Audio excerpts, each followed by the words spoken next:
Hello, everybody. Great to be with us. I hope you're still awake. It was a great discussion. I had a chance, as some of you know, I was born in the Soviet Union. And Natan Sharansky was a one man against the big superpower, big machine of the Soviet Union in the 80s that decided to stand up and speak truth to power and inspire a lot of the average people who hated the regime. But as you know, it's very hard to stand up against the machine. And people like Natan Sharansky gave people the strength to speak out and turn the tide of history. As Ambassador Sales said, one day the experts were predicting that Soviet Union will last forever, and the next day it was gone. And I think there are some parallels that apply to the situation in Iran, which we discussed, that I had the honor to discuss with Natan Sharansky in recent days. And I hope you enjoy the conversation. I think a lot of it is very insightful, and there are a lot of lessons to be drawn, not just for us sitting here in the room and people outside of Iran, but inside of Iran as well. I think there are a lot of parallels that are powerful and will help all of us believe even stronger that the inevitable collapse of the regime and a free democratic Iran is near and is possible, because people like Sharansky and those who are struggling against the regime in the country have a unique view of the regime that we don't see, and I think you'll see that in the way that he recounts his own struggle, that I think parallels the struggle of Iranian dissidents. So please enjoy.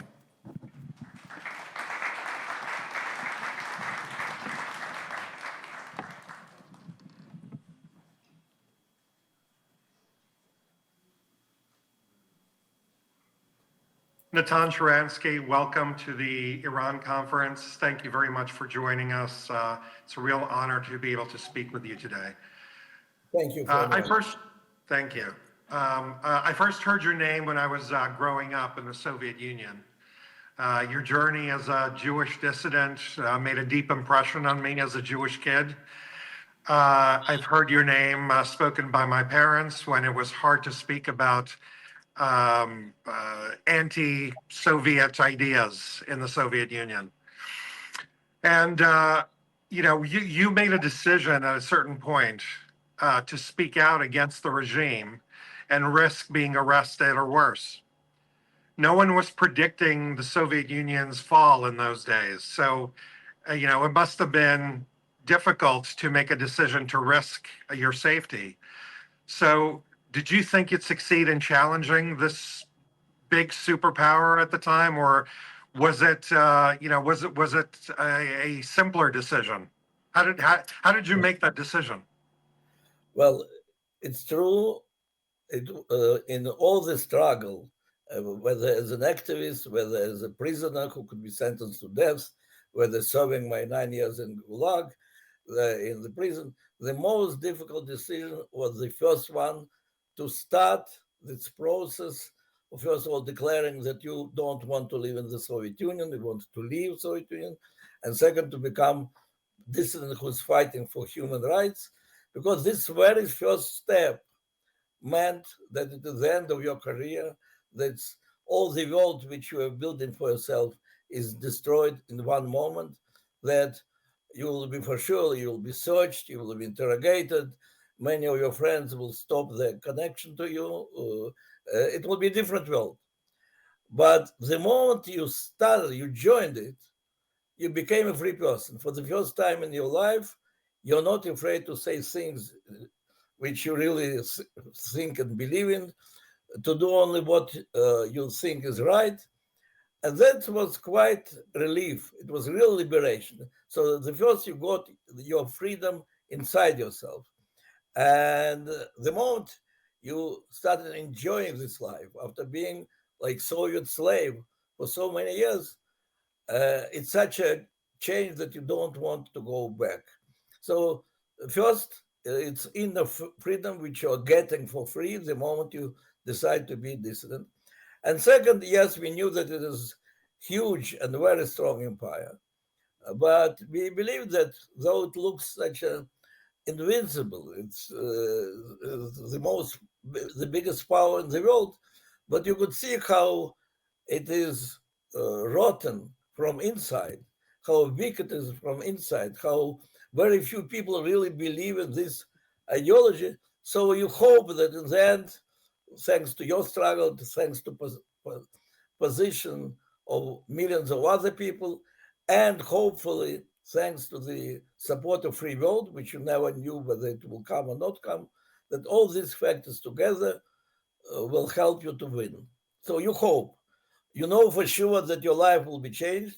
You know for sure that you become a free person. Whether you will win physically, that was the question. So did you go beyond hope? Did you, at a certain point, start believing that you'll be free?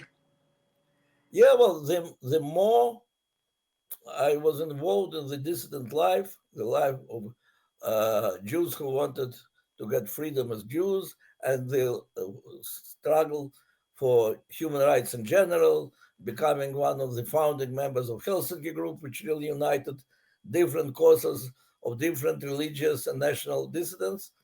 The more you live inside, the more optimistic you are, because you see again and again how more and more people don't really believe in this ideology. They are what I call double thinkers. They're afraid to speak out as dissidents, but they don't believe in this regime. And so regime has to spend more and more energy to keep this millions, tens of millions, hundreds of millions of people under control. And so you see physical almost, you feel how the regime becomes weaker and weaker, and how people are more and more close to this moment when they'll cross this line between doublethink and dissent. And so with the time, the threat that you will go to prison is bigger, but also the hope that in the end our struggle will be victorious is also bigger. So, like you, many Iranians put their lives on the line to challenge the regime for the last 46 years. And similarly, many so-called experts are skeptical about the possibility of the regime's collapse. And what can you tell those skeptics? Yeah, first of all, you're right that it's simply difficult to imagine how big is the difference between the world which is in the heads of dissidents or us and the world of so-called Sovietologists, or today probably Iranian, the specialists in Iran. Because the people from outside, so-called Sovietologists, they look from outside at this power, they see how strong is their army. So they see these military parades where they're demonstrating the most powerful weapons in the world. And then they look at this small group of dissidents and they say, well, how many soldiers these dissidents have?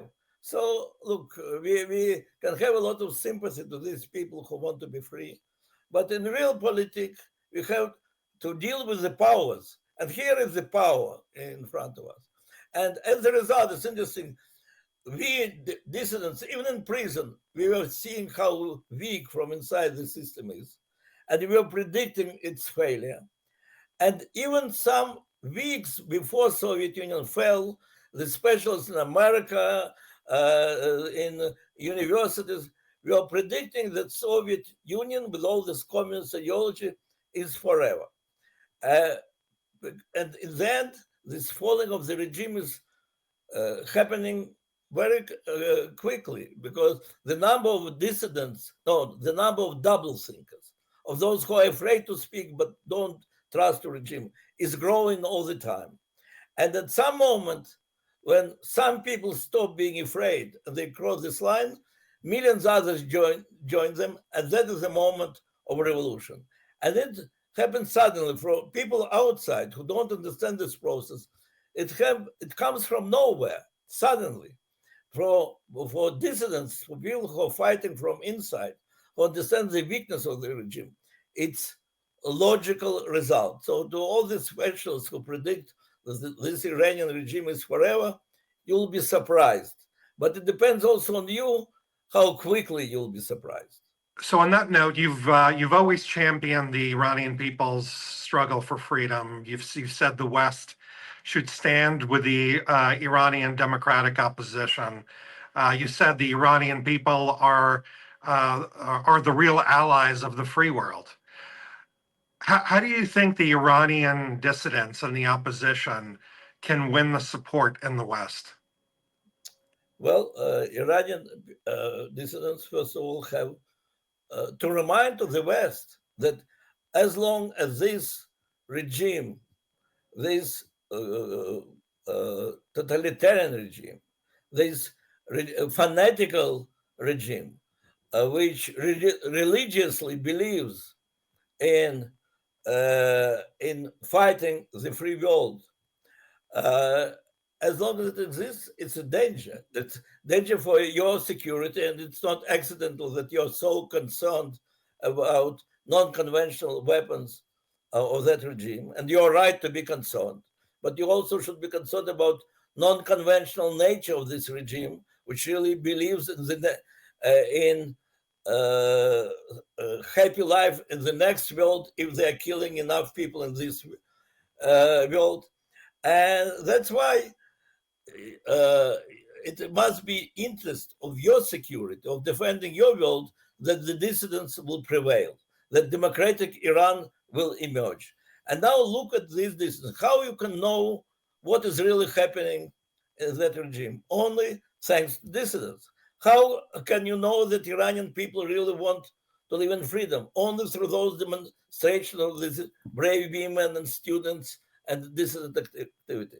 So you have to understand, if you have allies on that side of the Iron Curtain, inside this very dangerous regime, these are Iranian dissidents, whether they are inside Iran or whether they are abroad, but they are your allies because their interest, in fact, is interest of your security too. Israel was just involved in a 12-day war with the regime itself. It certainly weakened it, and it eliminated the regime's air defenses, took out a lot of its military leadership, its nuclear scientists, its proxies like Hamas and Hezbollah. So the regime is at the weakest point it's been since 1979 by all credible measures. Do you think the end is near, or is the regime change on the horizon? How do you think the regime will finally crumble? Well, first of all, I would say you have to understand that our country lives, all those 35 years that I'm in the country, since I was released from Soviet prison, and in those years that I was in the government, the threat of Iranian nuclear bomb was the threat number one for our state. We heard the statements of Iranian leaders that Israel is the country of one bomb, that they were speaking about world without Zionism, means the world where Israel is annihilated. And we knew that that is our biggest threat to our survival, that's Iranian bomb. And though we were preparing ourselves for this and developed many systems, so nobody knew how it will finish. So it was very risky step to take, and no doubt that the fact that Hamas did what they did with this awful terrorist pogrom on Israel made us determined to do steps which we were not ready to do before, and many things that we prepared technologically and military were used. And so from the point of view of Israel, it was a very successful operation. And for the first time in years that I live in Israel, we don't feel this threat, immediate threat of our destruction.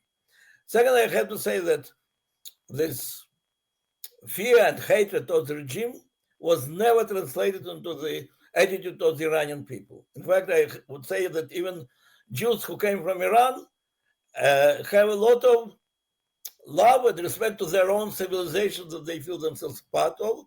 And these also feel that we are representatives of ancient civilization, Iranians. It's natural for us to be together. Now, we did want, and I have to say, I as a dissident did hope that that will be the moment of Iranian revolution. In fact, in 2007, we had a meeting of Václav Havel, and Maria Aznar. We organized a meeting of dissidents from all over the world, and mainly from Middle East, in Prague, discussing the future of these dictatorships. And I think everybody agreed that the first candidate is Iran. Why? Because that is the place where you have the most developed civil society, which is a necessary condition for democracy to survive, where you have women's organizations, students' organizations, trade unions, and I'm speaking about something that was 15 years ago, who are ready for the change. So it was our hope. In 2009, we were all very disappointed with President of the United States, then President Obama, who in fact at the moment of revolution, or the moment of high hope, and people were on their way to barricades, in fact said something like that the engagement with the regime is more important than changing of the regime. And we do believe in changing of the regime, not from outside, from inside. Iran, it seems at least, that underground, there are civil institutions, there is belief in freedom and democracy, there is the whole world of art, which is already developing behind the scene of free thought.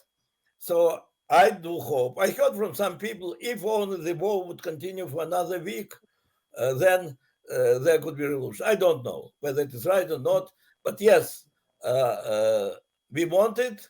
Nobody can make it for Iranian people. It is Iranian people who, in the end, have to bring this change. So I want to take us back to your personal struggle in the Soviet Union. You were in prison for 9 years, I believe. When President Reagan at the time called the Soviet Union the evil empire, and people in the West were demonstrating, protesting on behalf of Soviet Jews like you said you felt stronger than your jailers and that your struggle was not in vain. The people in Iran are imprisoned by their regime today. If they could hear you, what would you tell them? Doomed. So if I have to speak to dissidents of Iran, I would say, you're free people. You're keeping the spark of freedom. I want you to know that the free people of the world believe in you and are with you. And whatever will be the difficult path that you have to go through, remember that the free world is with you. Be blessed in your struggle. And finally, last question. Clearly, President Reagan's words and how the free world stood with the Soviet dissidents at the time made a big difference. What does American support for dissident movements, both in the Soviet Union and in Iran and other places, how does that serve the interests of the American people? It is very difficult to divide freedom between different countries. If totalitarian regime is in one country, it will by its own nature, it will do everything that the people of his country will be the enemies of the neighbors. Because dictatorships needs enemies. In order to control its own people, it needs enemies. And it needs internal enemies, dissidents are internal enemies, and external enemies, free will. So dictatorship is always a threat to its neighbors. Powerful dictatorship is always a threat to all the world. And as long as such powerful dictatorships as the Iranian dictatorship exist, or in the past Soviet Union, And China is another candidate for dangerous dictatorship. As long as they exist as dictatorships, America, the leader of the free world, is in danger. So if you want to live in peace, in security, not to spend too much energy for arms race and to build different layers of defense against these totalitarian regimes, you should be dreaming about change of that regime. You should do everything to help those dissidents in these countries who want to change this regime, to help them, to give them feeling that you are together with them. It is in the interest of your own freedom and security. Well, on that note, Natan Sharansky, thank you so much for joining us today. We enjoyed speaking about the struggle, your struggle, and the struggle of the Iranian people, and we hope that better days are ahead for all free people around the world. So thank you for joining us. Thank you. Thank you.